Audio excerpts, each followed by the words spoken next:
నాతో పాటు అందరూ కూడా కాస్త నడుము నిటారుగా పెట్టి 3 పర్యాయాలు ఓంకారాన్ని చెప్పండి.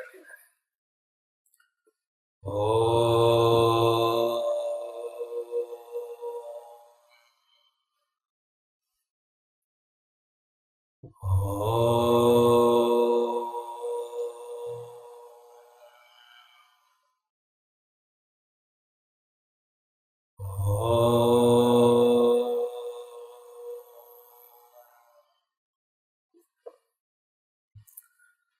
ఓం నమో బ్రహ్మాదిభ్యో బ్రహ్మ విద్యా సంప్రదాయ కర్తృభ్యో వంశ ఋషిభ్యో మహద్భ్యో నమో గురుభ్యః. బ్రహ్మానందం పరమసుఖదం కేవలం జ్ఞానమూర్తిం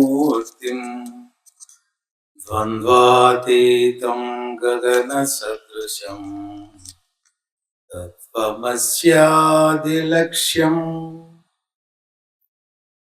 ఏకం నిత్యం విమలమచలం సర్వదీ సాక్షిభూతం భావాతీతం త్రిగుణరహితం సద్గురుం తం నమామి. ఓం బ్రహ్మణ్యో దేవకీ పుత్రో బ్రహ్మణ్యో మధుసూదనో సర్వభూతస్థమేకం నారాయణం కారణరూపమకార పరబ్రహ్మం.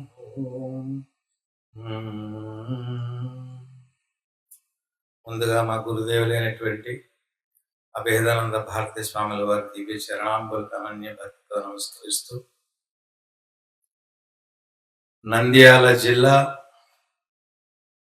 సంజామల మండలం నస్సం నైనాలప్ప బ్రహ్మానంద ఆశ్రమ సంస్థాపకులు, పరమహంస పరివ్రాజకాచార్యులు, స్తోత్రీయ బ్రహ్మనిష్ఠులు, ప్రాతకాల స్మరణీయులు శ్రీ శ్రీ శ్రీ చిదానందగిరి స్వాముల వారి దివ్య చరణములకు అనన్య భక్తితో నమస్కరిస్తూ, పరంపరలో ప్రస్తుత ఆశ్రమాధిపతులు, స్తోత్రీయ బ్రహ్మనిష్ఠులు, పరమహంస పరివ్రాజకాచార్యులు, పూజ్యపాదులు ఆత్మానందగిరి స్వాముల వారి దివ్య చరణాలకు నమస్కరిస్తూ, పూజ్య సంస్థాపక స్వామీజీ వారి 18వ పుణ్యారాధన సందర్భంగా విచ్చేసినటువంటి సభావేదికపై ఆశీలైనటువంటి పూజ్యపాదులు శుద్ధ చైతన్యానందగిరి స్వాముల వారు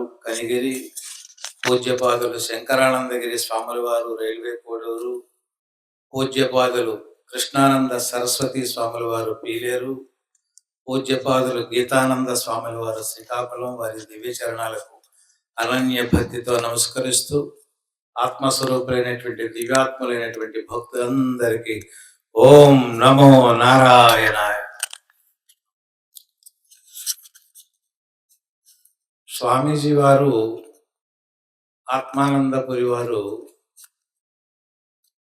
ఎంతో అధ్యయనం చేయకపోతే ఇలాంటి సబ్జెక్టు విషయాలు ఎవరు చూడటానికి చాలా చిన్నవిగా ఉన్నా అవి చాలా జటిలమైనటువంటి విషయాలు. చెప్పుకుంటూ పోతే రోజుల తరబడి చెప్పినా పూర్తిగా దాని తనకు సమాచారం రాదు. అయినప్పటికీ కర్మ అంటే ఏమిటి, అకర్మ అంటే ఏమిటి, అకర్మ చేసేవారిలో భగవంతుని యొక్క ప్రత్యేకమైనటువంటి విశేష గుణాలు ఉంటాయని మనకి జగద్గురువు గీతాచార్యులైనటువంటి శ్రీకృష్ణ పరమాత్మ విభూతి యోగంలో మనకు తెలియజేశారు.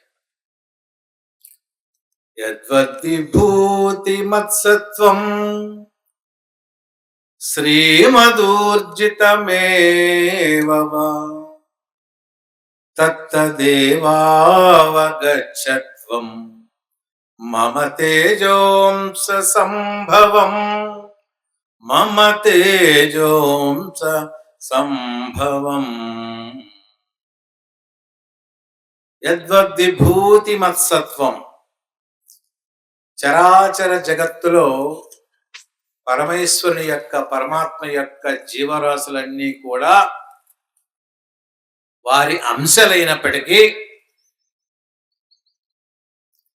కొంతమందిలో విశేష గుణములు ఉన్నాయి. పరమాత్మ యొక్క విశేష గుణములు అవి కేవలం మానవుల్లోనే కాకుండా పశుపక్ష్యాదుల్లో కూడా ఉన్నాయి. ఎవరైనా చక్కగా నాట్యం చేస్తే నాట్య మయూరి అంటాం. మయూరి అంటే నెమలి. నెమలిలో ఉన్నటువంటి విశేషమైన గుణం ఎవరిది? భగవంతుని యొక్క విశేష గుణము చేత నెమలి అంత చక్కగా నాట్యం చేస్తుంది.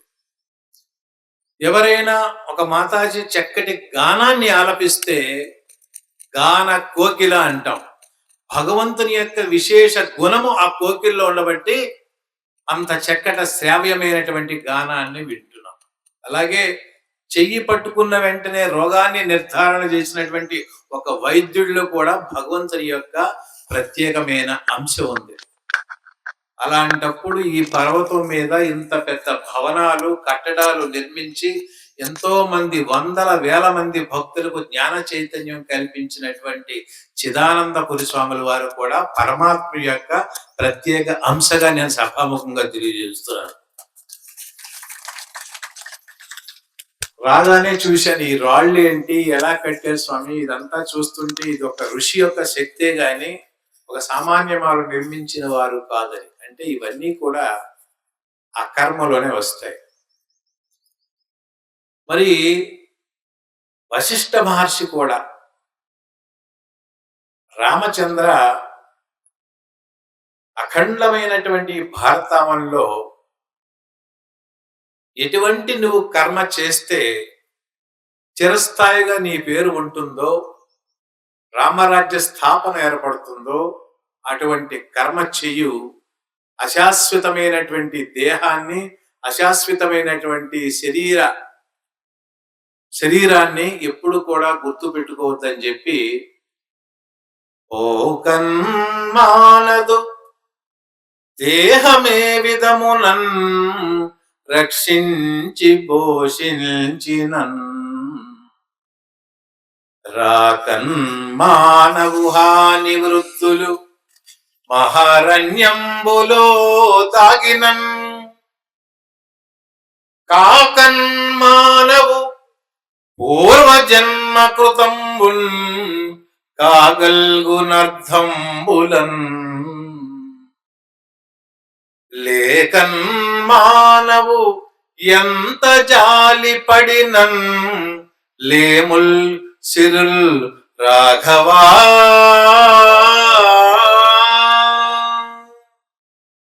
ఈ 4 వాక్యాలతో రామచంద్రుడు సుస్థిరమైనటువంటి, అనాసక్తమైనటువంటి, నిష్కామమైనటువంటి కర్మలు చేసి నాటి త్రేతాయుగం నుండి నేటి వరకు కూడా రామరాజ్య స్థాపన, రామరాజ్యంలో ప్రజలకి అకాల మృత్యువులు లేవు, అకాల రోగాలు లేవు, అందరూ పూర్ణాయుష్తో ఉన్నవారు ఆయన రాజ్యంలో. అంటే రామచంద్రుడు ఎటువంటి కర్మలు చేశారో ఇప్పుడు మనం చక్కగా స్వామివారు ఇచ్చినటువంటి సబ్జెక్టు మీద మాత్రమే ప్రయాణం చేస్తాం.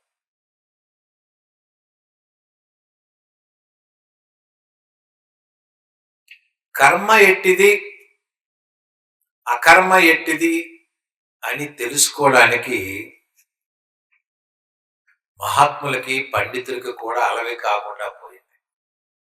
మీకు నేనన్నది కాదు, పరమాత్మ గీతలు అంటున్నాడు, కిం కర్మ కిమ కర్మేతి కవయోప్యత్ర మోహితాః తత్తే కర్మ ప్రవక్ష్యామి యజ్ఞత్వా మోక్షసే శుభాత్. కర్మ ఎట్టిది, అకర్మ ఎట్టిది, ఇది మహానుభావులకు కూడా తెలుసుకోవడానికి చాలా కష్టమైంది. దీనితో పాటు ఇంకొక కర్మ ఉంది. కర్మ, వికర్మ, అకర్మ. మనకి గ్రామాల్లో ఎలక్ట్రికల్ ట్రాన్స్ఫార్మర్ ఉంటుంది. ఆ ట్రాన్స్ఫారం కరెంటు ఎక్కువ వచ్చినా తక్కువ వచ్చినా దానిలో ఉంచి ఇళ్లకు సమానమైన కరెంటు ఎవరికి అందిస్తుంది కదా. ఆ ట్రాన్స్ఫారం దిగువన ఒక బోర్డు ఉంటుంది, నిషేధింపబడిన స్థలం, ప్రొహిబిటెడ్ ప్లేస్ అని. నిషేధింపబడిన స్థలానికి ఎప్పుడైనా వెళ్తామా మనం? ఎందుకు? కరెంటు షాక్ కొడుతుంది, ఎక్కడ చేరాలో అక్కడ ముందే చేరిపోతాం కదా. అలాగే భగవానుడు కూడా 84 లక్షల రకాల జీవులకిలో మానవునికి మాత్రము కేవలము శాస్త్ర విహిత కర్మలు చేయటానికి మాత్రమే జన్మనిచ్చాడు. ఇది ఒక్కటే గుర్తుంచుకోండి. అన్యమైన కర్మలు చేయటానికి ఈ జీవితం ఇవ్వలేదు. కర్మ అంటే శాస్త్ర విహిత కర్మ. వేదము ఏమి చెప్తుందో, ధర్మము ఏమి చెప్తుందో, న్యాయము ఏమి చెప్తుందో, సత్యం ఏమి చెప్తుందో ఆ కర్మ దాన్నే కర్మ అంటారు. వికర్మ అంటే ఈరోజు మనం చెప్పకుండా తెలియకుండా అనేక జన్మల నుండి కూడా వికర్మ చేయబట్టే పునరపి జననం పునరపి మరణం చక్రంలో మనం తిరుగుతున్నాం. నిషిద్ధ కర్మ. వికర్మ అంటే చేయరాని కర్మలు, నిషిద్ధ కర్మలు. దీనికి కొద్దిగా క్లారిటీగా వినండి. కర్మ అంటే శాస్త్ర విహిత కర్మ అని, వికర్మ అంటే నిషిద్ధ కర్మని, అకర్మ అంటే అనాసక్తంగా నిష్కామంగా చేసే కర్మ. కర్మ చేస్తే బంధం ఏర్పడుతుంది, అకర్మ చేస్తే ముక్తి పొందుతాం. ఏ కర్మ చేయాలి ఇప్పుడు మనం? మీరే చెప్పండి. అకర్మే కదా. అందుకే భగవాన్ అంటాడు, కర్మణో హ్యపి బోధవ్యం బోధవ్యం చ వికర్మణ అకర్మణశ్చ బోధవ్యం గహనా కర్మణో గతి అన్నారు. అందుకే ఈ కర్మ సూక్ష్మం అనేది చాలా కష్టం. మనం అంటుంటాం కర్మ అంటే ఏమిటి? మానవుడు తన మనసుతో ఆలోచనతో చేసే చర్య. దాన్ని ఇంగ్లీష్ లో యాక్షన్ అంటారు. మనము చేయలేదు అనుకుంటాం. మీరు ఇప్పుడు కుర్చీ మీద కూర్చున్నారండి, కూర్చొని కాళ్ళు రెండు ఊపుతున్నారండి, ఆయన కర్మ చేస్తున్నట్టు కదా. కాళ్ళు ఊపటం. కాళ్ళు ఊపకుండా బుద్ధిగా చేతులు కట్టుకొని కూర్చుంటే మీరేమనుకుంటారు? ఈయన కర్మ చేయట్లేదు అనుకో, అది కూడా కర్మే. అర్థమవుతుందా? చిన్న చిన్న దృష్టాంతాల్లో కాలు ఊపి కూర్చున్న కర్మే, కాలు ఊపకుండా చేతులు ముడుచుకొని అలాగా కూర్చున్నా కర్మే. ఈ కర్మ సూక్ష్మం చాలా గొప్పది. మీకు చిన్న ఉదాహరణ చెప్తే, ఒక వ్యక్తి ఒక ఎద్దు తీసుకొని వెళ్తున్నాడండి. ఎక్కడికి? వధ్యస్థలానికి. ఏమంటారు? కబేళ అంటారా? వధ్యస్థలానికి తీసుకెళ్తున్నాడు. మిట్ట మధ్యాహ్నం అయింది. తీసుకెళ్లేవాడికి ఆకలి పడుతుంది, శక్తి సన్నగిలుతుంది, ఎద్దు మొరాయిస్తుంది రాను అని. శక్తి చాక లాగలేక ఏం చేశాడంటే చెట్టు కట్టేశాడండి. ఈలోపు అక్కడి నుండి గుమగుమ గుమగుమ వంటలు తలగా వాసనలు వస్తున్నాయి. సరే, ఏదో ఒక దాత అన్నదానం చేస్తున్నాడు, చక్కగా భోజనం చేశాడు, శక్తిని తెచ్చుకున్నాడు. ఈ ఎద్దుని తీసుకొని కబేళాకి తీసుకెళ్ళాడండి. కబేళాలో దానికి చేయవలసిన కార్యక్రమం చేశారండి. ఈ గోహత్య తాలూకా దోషము అన్నం పెట్టేవాడికి వచ్చిందండి. ఇప్పుడు అర్థం చేసుకోండి కర్మ ఎంత సూక్ష్మం ఉందో అని. అంటే ఆ వ్యక్తికి శక్తి రావటానికి కారణము అన్నం, కానీ ఆయనకు తెలుసా? అందుకే కర్మ సూక్ష్మాలు చాలా కష్టం. ఇందాక స్వామీజీ అన్నారు. కాబట్టి ప్రతిరోజు కూడా మానవుని యొక్క కర్మ బంధము అనేది 84 లక్షలలో ఒక్క మానవుడికి తప్ప అన్యమైన జీవరాశులకి కర్మలు లేవు. ఏ జీవికి కర్మ లేదు, ఒక్క మానవునికి మాత్రమే కర్మ ఉంది. కర్మ చెయ్యకపోవడం కూడా నేరమే. కర్మ చెయ్యాలి, అకర్మణ కూడా ఉండకూడదు. భగవానుడే స్వయంగా కర్మ చేశాడండి. నిరాకార రూపం నుండి వచ్చి సాకార రూపానికి వచ్చి నమే పార్థాస్తి కర్తవ్యం త్రిషు లోకేషు కించన నానవాప్తమవాప్తవ్యం వర్తయేవ చ కర్మణి. ఓ అర్జున, అర్జునుడికి అవసరం అండి.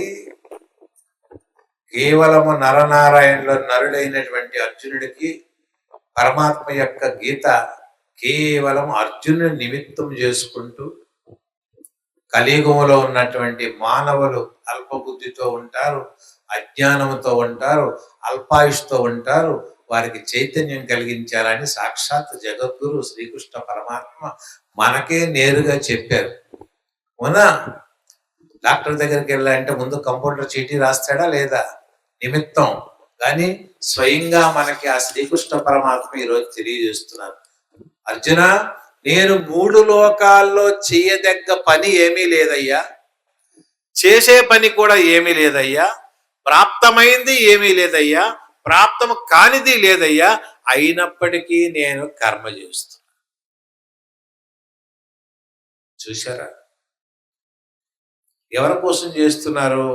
లోక కళ్యాణము, లోక సంగ్రహణార్థం.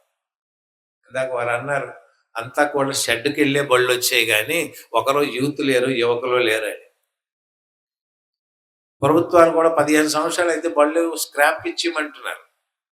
కనుక ఈ వేదాంత సభల్లో చక్కగా యువత వస్తే వాళ్ళు కూడా రేపు ఒక వివేకానంద గాను, ఒక రామకృష్ణ పరమహంస గాను, ఇప్పుడు మనం తరించి ఏం చేయాలి? 80 ఏళ్ళలో సరే ముక్తి పొందుతారు, తర్వాత కూడా తరింపజేయాలి అంటే వాళ్ళ మనం ముందుకు తీసుకొని రావాల్సినటువంటి ఆవశ్యకత ఎంతైనా ఉంది.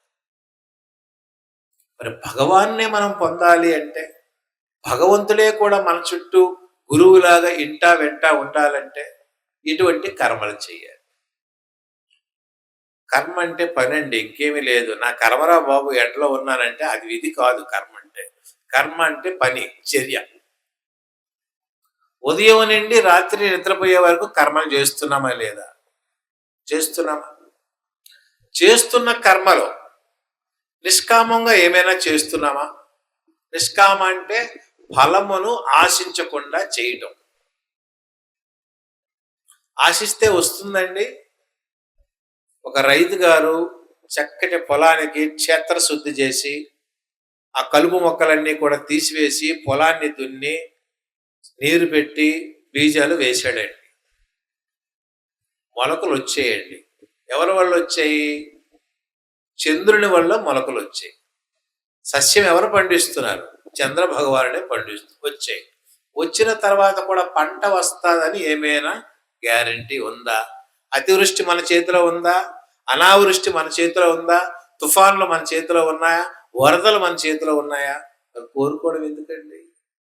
అందుకే భగవానుడు అంటాడు, కర్మ చేయనైనా ఫలాన్ని వాసించకు, కర్మణ్యేవాధికారిస్తే మా ఫలేసు కదా. ఫలాన్ని ఆశించకు, అలాగని కర్మ చేయకుండా ఉండకు. లాజిక్ చూసారా? మరి కర్మ ఫలాన్ని ఆశించకపోతే కర్మ చేయడం ఎందుకండి అంటాం. కర్మ ఫలాన్ని ఆశించకుండా ఎవరైనా ఈ భూమి మీద ఉన్నారా? ఉపాధ్యాయుడు పాఠాలు చెప్తున్నాడంటే ఎందుకు చెప్తున్నాడు? జీతం వస్తుందని, అంతేనా? రైతు పొలం ఎందుకు దున్నుతున్నాడు? పంట పండుతుందని. అవునా? అవునా కాదా? మరి ఇవన్నీ కూడా ఫలం ఆశించే పిల్లవాడు కూడా ఎందుకు చదువుతున్నాడు? రేపు పెద్ద అయితే ఉద్యోగం రావాలి, అంతేనా? మరి మాతాజీలు వంట ఎందుకు చేస్తున్నారు? పిల్లలు అందరూ తినాలని, వంట బాగుండాలని. ప్రతి ఒక్కటి కోరుకుంటున్నారా? వంట చేస్తే బాగుంటుందా? అది మీ చేతిలో ఉందా? అక్కడే అసలైనటువంటి, అందుకే కర్మయోగంలో జ్ఞానయోగంలో సమ్మిళితం చేశారు ఈ రెండు. నిజంగా జ్ఞానం ఉంటేనే కర్మ ద్వారా భక్తి, భక్తి ద్వారా జ్ఞానం అని మనకి భగవద్గీతలో 3 షట్కాలు వరుసగా చెప్పుకుంటాం. జ్ఞానమే లేకుండా కర్మ ఎలా చేయగలను? అవునా? మీరందరూ ఇక్కడ కూర్చోన్నారు, మీలో జ్ఞానులు ఎంతమంది చెప్పండి? జ్ఞానులు ఎంతమంది చేతులెత్తండి? నేను జ్ఞానిని అని.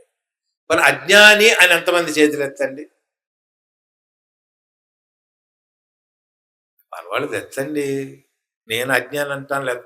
జ్ఞాని అనేవాళ్ళు చేతులెత్తండి. మరి అజ్ఞాని అనేవారు ఎత్తండి. రెండిట్లో ఏదో ఒకటి అవ్వాలి కదా! మరి మీరేది ఎత్తకపోతే మీ సందేహం నివృత్తి అవుతుంది. ఇక్కడ ఉన్నవారు ఎవరు కూడా అజ్ఞానులు కారు. ఎందుకో తెలుసా? నేను అజ్ఞాని అన్నాను అంటే, అజ్ఞానికున్న లక్షణాలు నాకు తెలుసు కాబట్టే నేను అజ్ఞాని అంటున్నాను. అంటే నీకు తెలుసు అంటే నువ్వు జ్ఞానివే. అజ్ఞాని ఎవరూ లేరు. అయితే వాస్తవం ఏమిటి అంటే, మన వారు అచల సిద్ధాంతంలో ఎరుక అంటారు. ఉన్న విషయాన్ని గుర్తు లేకపోవటమే. దేని ద్వారా?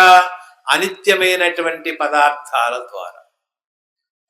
అయితే మానవునికి ఎటువంటి కర్మ, ఏ కర్మ ద్వారానైతే ముక్తిని పొందుతామో ఆ కర్మ చేయటానికి మాత్రమే భగవానుడు మనకి సృష్టించాడయ్యా. కర్మ బంధానికి దారితీస్తుంది, అకర్మ ముక్తికి దారితీస్తుంది. ఇప్పుడు ఏ కర్మ చేయాలి మనం? వికర్మ చేయడానికి అసలు క్వశ్చనే లేదు. అది నిషిద్ధ కర్మలు మనకు కావవి. ఇందాకే చెప్పాను కదా, మానవ జన్మ అకర్మ చేయటానికే. శాస్త్ర విహితమైనటువంటి కర్మలు చేస్తూ అనాసక్తంగా చేయాలి. ఫలాపేక్ష లేకుండా చేయాలి. కర్తృత్వ భోక్తృత్వాలు లేకుండా చేయాలి. అర్థమవుతుందా నా మాట? అంటే మీ ఇంటికి ఒక సాధువు గారు వచ్చారు. అతిథి, అతిథి దేవో భవ. మీరు వారికి ప్రసాదం పెట్టాలి, కలిగినటువంటి తాంబూలం ఇవ్వాలి, వస్త్రం ఇవ్వాలి, ఏదుంటది యథాశక్తి ఇచ్చారు. భగవానుడు నాకు ఈ జన్మనిస్తూ ఈ జన్మకి కావలసినటువంటి పదార్థాలు ప్రారబ్ధ కర్మ అనుసారంగా ఇచ్చున్నాడు కాబట్టి దానిలోనే నేను ఇస్తున్నాను తప్ప నేను ఇస్తున్నాను భావన మీకు లేకూడదు. ఈవేళ సాధువు గారికి దానం చేశాను, నాకు పుణ్యం రావాలని కోరిక ఉండకూడదు. ఈ రెండూ లేకుండా చేస్తే దాన్ని నిష్కామ కర్మ అంటారు. నేను ఇచ్చాను, నేను ఇచ్చినటువంటి గుట్ట వల్ల సాధువు గారు కట్టుకున్నారు అన్నారు అనుకోండి, మళ్ళీ మీకు కర్తృత్వ భోక్తృత్వాలు రెండు వచ్చేస్తాయి. నా వల్లే ఈ సభ జరుగుతుంది, నా వల్లే ఇదంతా జరిగింది, నా వల్లే ఈ పెదంతస్తుల బిల్డింగ్ కట్టాను, నేనే ఈ బ్రిడ్జ్ కట్టాను. ఇవన్నీ కూడా కర్తృత్వం ఉన్నటువంటి. ఏనాడైతే మానవుడు నేను కర్త అన్నంత వరకు ఆయన జ్ఞాని కాలేడు. పోని భగవంతుడి కర్త అంటామా? ఆత్మ కర్తవ్యమే లేదు, నిష్క్రియము. అందుకే గీతలో ఒక చక్కగా అన్నారు, కర్మ చేయాలా అకర్మ చేయాలా, ఏ విధంగా మానవుడు నడుచుకుంటే భగవత్ సాయుధ్యాన్ని పొందొచ్చు. యోగయుక్తో విశుద్ధాత్మా విజితాత్మా జితేంద్రియ సర్వభూతాత్మ భూతాత్మా కుర్వన్నపి న లిప్యతే. యోగయుక్తుడు, యోగయుక్తో విశుద్ధాత్మ విజితాత్మ జితేంద్రియ సర్వభూతాత్మ భూతాత్మ కుర్వన్నపి నా లిప్యతే. విశ్వమానవ జ్ఞాన విజ్ఞాన గ్రంథము భగవద్గీత. భగవద్గీతకు మించినటువంటి గ్రంథము రాదు, రాబోదు లేదు. సమస్త వేద సారాంశం అంతా, ఉపనిషత్ సారాంశం అంతా కూడా ఉంది. చిన్న చిన్న పదాలతో ప్రస్థానత్రయం వరకు వెళ్ళాము అంటే భగవద్గీత కన్నా జటిలంగా ఉంటుంది ఉపనిషత్తులు, ఉపనిషత్తుల కన్నా జటిలము బ్రహ్మసూత్రాలు. అవి ముందు ముందు వస్తాయి తర్వాత క్లాసుల్లో. ఇక్కడ ఏమన్నారు? యోగయుక్తో విశుద్ధాత్మ. యోగయుక్తుడు అంటే ఏంటి? యోగము అంటే ఏంటి? కలయిక. ఏంటి కలయిక? జీవుడు జీవాత్మ, జీవుడు భగవంతుడిలో కలిసిపోవడం. భగవంతుడిలో కలిసిపోవడానికి అదేమైనా గంగాళమా? గంగాళంలో నిండా నీరుంటే మనిషి కలిసిపోవటానికి? అజ్ఞానాన్ని పారద్రోలి, దేహభ్రాంతిని పారద్రోలి పరమాత్మలో పరమాత్మ తత్వాన్ని ఆపాదించుకోవడం. ఏనాడైతే నువ్వు అజ్ఞానాన్ని పారద్రోలేవో నీవే పరమాత్మ స్వరూపుడివేనో, నీకన్నా అన్యముగా వేరొకటి ఇంకొకటి లేదు. అవునా? 7వ అధ్యాయంలో అన్నారు, మత్త పరతరం నాణ్యత్కించిదస్తిదన, నా తప్ప ఇంకొక వస్తువు విశ్వములో లేదు. అవునా? ఎవరన్నారు? ఎవరన్నారు?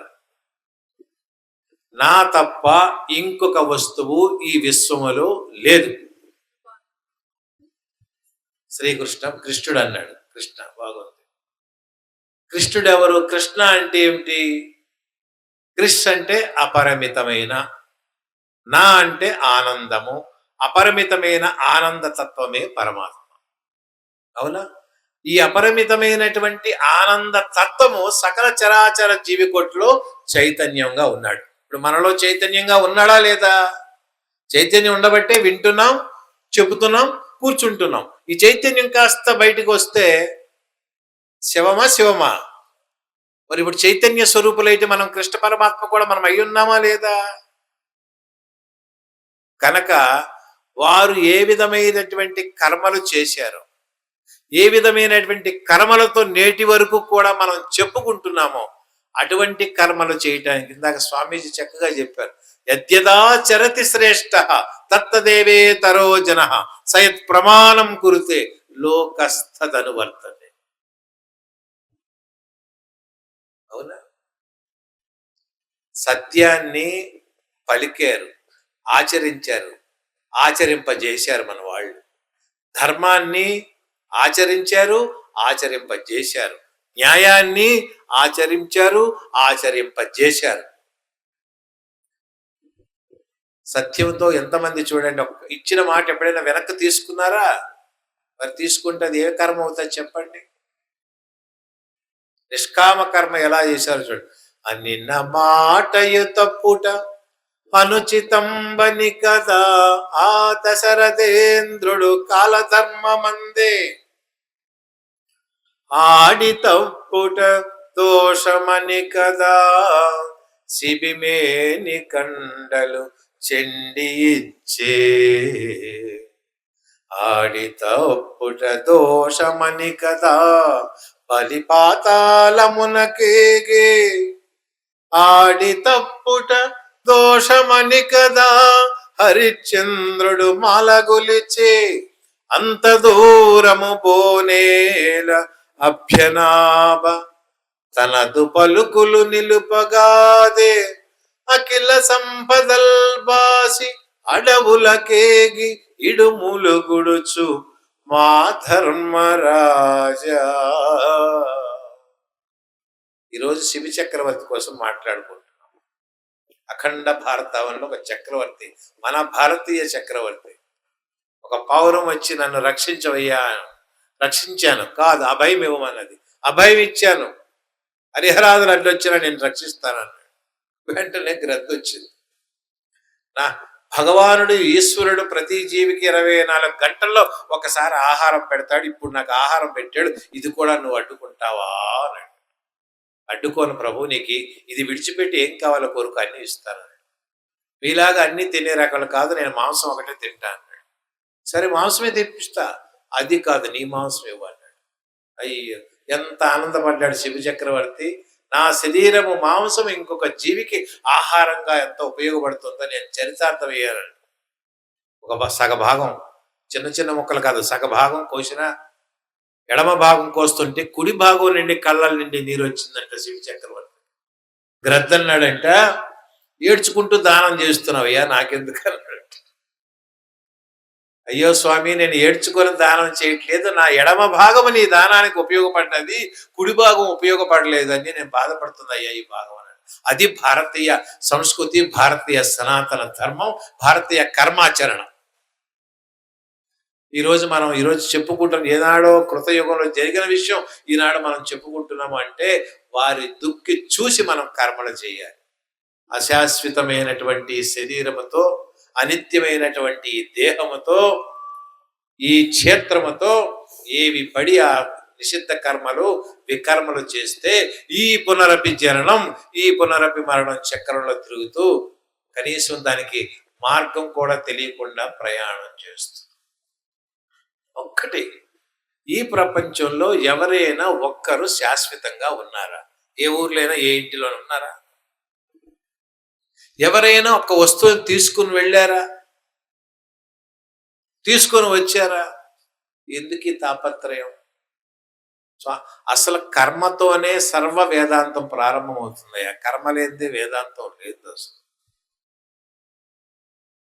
చేసే పని బట్టే, చేసే కర్మ బట్టే ఫలాఫలాలని ఉంటున్నాయి. పుణ్యం చేశారు, కొంతకాలం పుణ్యలోకాల్లో ఉంటారు. పుణ్యం క్షీణించింది, మళ్ళీ మర్త్యలోకాలకు వస్తున్నారు. మహాభారతంలో ఇంద్రదుమ్ముడి కథ మీరంతా వినారు కదా. ఆ పుణ్యం క్షీణించింది, మళ్ళీ రావాల్సి వచ్చింది. కనుక పుణ్యానికి అతీతమైనటువంటి నిష్కామ కర్మ, కర్తృత్వ భోక్తృత్వ లేని కర్మ. అందుకే యోగయుక్తో విశుద్ధాత్మ అంటే, యోగము అంటే కలయిక. ఏంటి కలయిక? అజ్ఞానాన్ని వీడి జ్ఞానాన్ని తీసుకోవడం. ఈ యోగయుక్తుడికి 5 లక్షణాలు కలిగి, ఏ మానవుడైతే ఈ 5 లక్షణాలు కలిగి ఉంటాడో వాడి శాశ్వతమైనటువంటి నిత్యానందంలో ఉంటాడు, మోక్ష స్థితిలోనే ఉంటాడు ఎప్పుడు. ఏమిటి 5 లక్షణాలు? 1 నిష్కామ కర్మ, 2 నిర్మల హృదయం, 3 మనోజయము, 4 ఇంద్రియ జయము, 5 సర్వత్ర ఏకాత్మ భావన. ఈ 5 లక్షణాలు మానవుడుకుంటే, ఈ 5 లక్షణాలు కలగాలి అంటే ఆ అనునిత్యము కూడా ఆ కర్మే చేయాలి. కర్మ కూడా బంధాన్ని గుర్తిస్తుంది. నిషిద్ధ కర్మ చేస్తే రౌరవాది నరకాలు, రకరకాల గ్రంథాలు, గరుడు పురాణాలు ఇవన్నీ ఉన్నాయి. ఈ 2 కాకుండా మనము దేని నిమిత్తమైతే వచ్చామో దానికోసం మాత్రమే ప్రయత్నం చేయాలి. తల మీద చల్ల తీసుకెళ్లేవాడు ఏమవుతాడు? చల్లే అమ్ముతాడు కదా, పాలు అమ్మలేడు కదా. 84 లక్షల అనేది 84 లక్షల రకాల, లక్షలేముందండి, ఒక్క సముద్రంలోనే ఎన్ని కోటాను జీవులు ఉన్నాయి. భూమి మీద కన్నా 3 ఇంతలు సముద్రంలో ఉన్నాయి. చిన్న చేప చూసాం, మనం చూస్తున్నామా? త్రిమింగలం కూడా ఉంది. 2 కోటి ఎలా లెక్కేస్తాం? రకాల చేపల్లోనే లక్షల రకాలు ఉన్నాయి. అన్ని సకల చరాచర జీవకోటి కూడా పరమాత్మ యొక్క సృష్టి అయినప్పటికీ వివేకము, జ్ఞానము, విజ్ఞానం ఇచ్చిన ఒక్క మానవుడికి. దానిని ప్రక్కన పెడుతూ అనిత్యమైనటువంటి పదార్థాలతో స్వామీజీ 2వ సబ్జెక్ట్ కూడా ఇచ్చేశారు, ఆల్రెడీ ఉంది. మనిషి దేని ప్రోద్బలముతో పాపము పుణ్యమైన కర్మలు చేస్తున్నారని తర్వాత మళ్ళీ సబ్జెక్ట్ వస్తుంది, దానిలో చెప్పుకుందాం. కనుక ఇప్పుడు చెప్పినటువంటి సబ్జెక్ట్లో కర్మ, అకర్మ, వికర్మ 2 అడిగారు, మధ్యలో వికర్మ కూడా పెట్టారు. కర్మ అంటే శాస్త్రహిత కర్మ.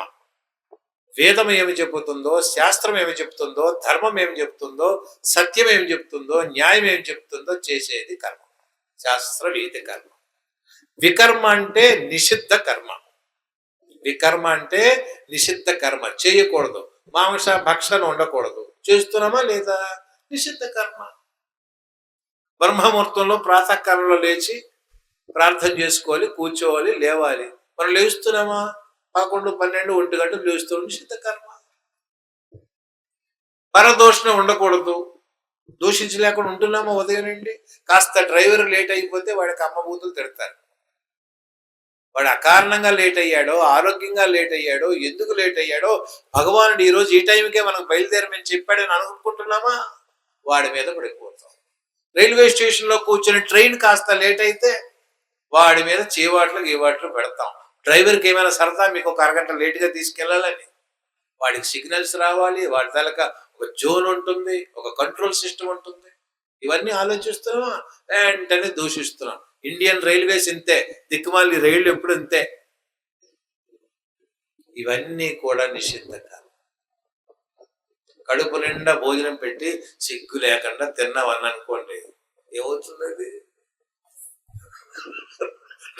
చేసేట వాడు అనుకుంటాడు, ఎందుకు వచ్చింది కర్మ, ఎందుకు వచ్చి ఇంటికి వచ్చి తిన్నాను రా అంటే. అవునా కాదా? కనుక నిషిద్ధ కర్మ వైపు అస్సలు మనం ఆలోచించేది కేవలం ఆ కర్మ కోసమే ఆలోచించాలి. ఉదయం లేచిన మొదలుది రాత్రి నిద్రపోయే వరకు చేసిన ప్రతి పనిలో ఆలోచించి చెయ్యాలి. దీని యందు నేను ఫలం అనేది తన మట్టుకు తానే వస్తుందయ్యా.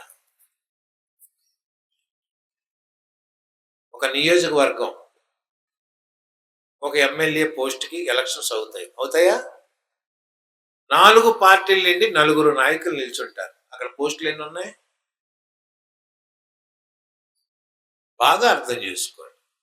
ఒకే నియోజకవర్గంలో ఒక ఎమ్మెల్యే పోస్టు ఒకటే ఉంటుంది. అక్కడ ఎంతమంది నిలబడుతున్నారు? ఈ 4లో ఒకడే కదా గెలుస్తాడు. అందరూ కూడా ఎందుకు పోటీ చేస్తున్నారు? ఫలమాశించే గెలుస్తామని పోటీ చేస్తున్నారా? మరి ముగ్గురు ఏమైపోవాలి ఫలమాశిస్తే? వాళ్ళు కూడా ఆలోచించారే కదా. నిష్కామంగా ఒకవేళ పదవి కోసం చేసినా నిష్కామంగా అప్లికేషన్ ఫిలప్ చేయి, వచ్చినా నిష్కామంగా నీ బాధ్యత వహించు. ఒక రైతు పొలం దున్నమని కౌలుకు పెడితే నాగలి కింద వరకు దిగేటట్టు చక్కగా దున్నాలి. ఏదో 4 గంటలు దున్నాలని పైన గీరలు పెట్టి వెళ్ళిపోయాడు అనుకోండి, నిషిద్ధ కర్మ. ఒక ఉపాధ్యాయుడు 8 గంటల పాటు పాఠాలు చెప్పాలని తెలిస్తే పాఠశాలకు వెళ్ళి 4 గంటలు పాఠాలు చెప్పి తర్వాత వాడు నిద్రపోయాడు అనుకోండి, నిషిద్ధ కర్మ. 8 గంటలకే వాడు ధర్మబద్ధంగా జీతం తీసుకుంటున్నాడు, 4 గంటలు చేయొచ్చునా? ఈరోజు పిల్లల మందుల మీద, మనం తినే ఆహారం పైన, మందుల మీద, పొలం ఎరువుల మీద, చివరికి కట్టుకున్న బట్ట మీద అన్నిటికీ పన్నులు విధిస్తున్నారు. ఇది కూడా నిషిద్ధ కర్మ.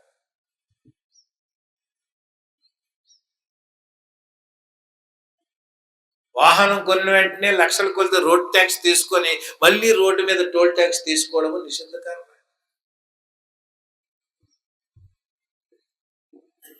ఈ నిషిద్ధ కర్మలతోనే విశ్వమంతా నడుస్తూ బద్ధజీవులుగా జీవిస్తూ ఈ పునరభి చక్రంలోన జనన మరణ చక్రాలు తిరుగుతున్నారే తప్ప మోక్ష స్థితికి ఎవరు ముందుకు రాలేదు. కానీ ఇక్కడ మన స్వామీజీ వారి దివ్యమైన ఆశ్రయంలో మీరందరూ కూడా పూర్వజన్మ సుకృతం ఉండబట్టే ఇంత దివ్యమైన సభలో మీరు హాజరు కాగలేరు. ఇది సామాన్యమైన విషయం కాదు. కనుక ప్రతి కర్మ, అకర్మ, వికర్మ దీనిలో ఉన్నటువంటి వ్యత్యాసాన్ని ఎప్పటి వరకైతే మనం తెలుసుకోలేమో ఆత్మజ్ఞానాన్ని పొందలేము. ఇక్కడేమన్నారు? నిష్కామ కర్మ. మీకు ఒక ఉదాహరణ చెప్తే, ఒక రాజభవనంలో అందరూ పరిచారకులంతా పనిచేస్తున్నారు, కూలీలు. ఫలాన్ని ఆశించకుండా చేయటమే, ఫలం ఆటోమేటిక్గా వస్తుంది. అందరూ పనిచేస్తే సాయంకాల సమయానికి ఎవరి కూలి వారికి ఇచ్చి పంపించేస్తున్నారు మంత్రి గారు. అందులో ఒక అమ్మ, ఒక యువతి, అందమైన యువతి కూలి తీసుకోకుండా వెళ్ళిపోతుంది. రోజు 6 మాసాలు అయ్యాక మంత్రి గారు రాజుగారు చెప్పారు, ఒక అమ్మ మాత్రం 6 నెలల నుండి కూలి తీసుకోకుండా వెళ్తుందంటే 6 మాసాల నుండి కూలి ఇవ్వకుండా అంటావా మంత్రి గారు, మొత్తం లెక్క కట్టి ఇవ్వయ్యా అన్నాడు. తన దగ్గరికి వెళ్ళారమ్మా, 6 మాసాల లెక్క కూలి తీసుకుని మొత్తం తీసుకోమని రాజుగారు అన్నారంటే ఆవిడ అందంట, రాజ్యములో రాజు పరమాత్మ భగవానుడు ఒకటే. మీకు ఇది మనకి రేణుకా భర్త అయినటువంటి జమదగ్ని పరశురాముల యొక్క సంవాదంలో వస్తుంది. రాజు ప్రభు అని కార్తీ వీరాంజనుడికి ఎందుకు చెప్పావు, రాజు సాక్షాత్తు ప్రభువే, సాక్షాత్తు పరమేశ్వర స్వరూపం అని జమదగ్ని పరశురాముడికి చెప్తాడు. అటువంటి రాజు ఆస్థానంలో నేను సేవ చేస్తున్నాను, నాకు తినడానికి తిండి ఉంది, కట్టుకోవడానికి బట్ట ఉంది, ఉండటానికి ఇల్లు ఉంది, ఇంకా నాకు కూలి ఎందుకు అంది ఆ అమ్మ. ఈ మాట మంత్రి గారు వెళ్ళి రాజుగారు చెప్పారు. ఆ అమ్మాయికి తినడానికి తిండి ఉందంట, కట్టుకోవడానికి బట్ట ఉందంట, ఉండడానికి ఇల్లు ఉందంట, కూలి ఎందుకు ఉందంట. సరే కూలి తీసుకోకపోతే దాని సరిమానమైనటువంటి వస్తువు ఏదైనా ఇవ్వయ్యా. ఆ రోజుల్లో బీరువాలు, ఫ్రిడ్జ్‌లు, టీవీలు లేవు. ఏదో ఆభరణాలు ఏదో ఇవ్వయ్య అంటే నాకేమీ వద్దని. వద్దు కాకపోతే రాజుగారు ఒప్పుకోవట్లేదమ్మా ఏదో ఒకటి తీసుకోవాలి. ఈ డబ్బులు రాజుగారు తీసుకొని ఉంచేవాడు ఏంటన్నాడు. సరే నేనేది అడిగితే రాజుగారు అది ఇస్తారా? మళ్ళీ వెళ్ళాడు మంత్రి. రాజుగారు ఏది అడిగితే అది ఇస్తారా? ఆ! ఇస్తాను. నా నగరంలో, నా రాజ్యంలో ఒక వనిత అడిగితే నేను తీర్చలేకపోతానా రండన్నారు. సభా ప్రాంగణానికి పిలిచారు. ఏం కావాలమ్మా అన్నారు. రాజుగారు మీరే నాకు భర్తగా రావాలి అన్నారు. రాజు భర్తగా వస్తే టీవీలకి, ఇళ్ళకి, స్థలాలకి, వస్తువులకి, కూలికి ఏమైనా అవసరం ఉందా? రాజ్యమంతా వాళ్ళదే కదా! అలాగా ఆ రాజు లాంటి పరమాత్మ స్వరూపమే, పరమాత్మ తత్వమే మనం తెలుసుకుంటే, అనిత్యమైనటువంటి పదార్థాలు మనకు అవసరమా? ఆలోచిస్తామా? అనిత్యంతో ప్రయాణం చేస్తామా?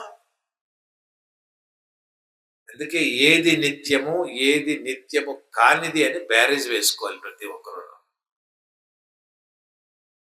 అక్కడే మనము కఠోపనిషత్తులు మనకు చెప్పారు. మన తాలూకు ఇంద్రియాలన్నీ కూడా బాహ్య ప్రపంచాన్ని చూసినవే గాని అంతర్ముఖం చేసేవి కావు. ఎవరో ఒక ధీరుడు, యోగి, యుక్తుడు వాడు మాత్రము బాహ్యము ప్రయాణం చేయకుండా మనసుని అరికట్టి అంతఃముఖంగా ప్రయాణం చేస్తాడు. అవునా? కాబట్టి అకర్మలోనే మనం ఉండాలి అంటే చిన్న చిన్న మనకు ఉపనిషత్తులు ఎన్నో దివ్యమైనటువంటి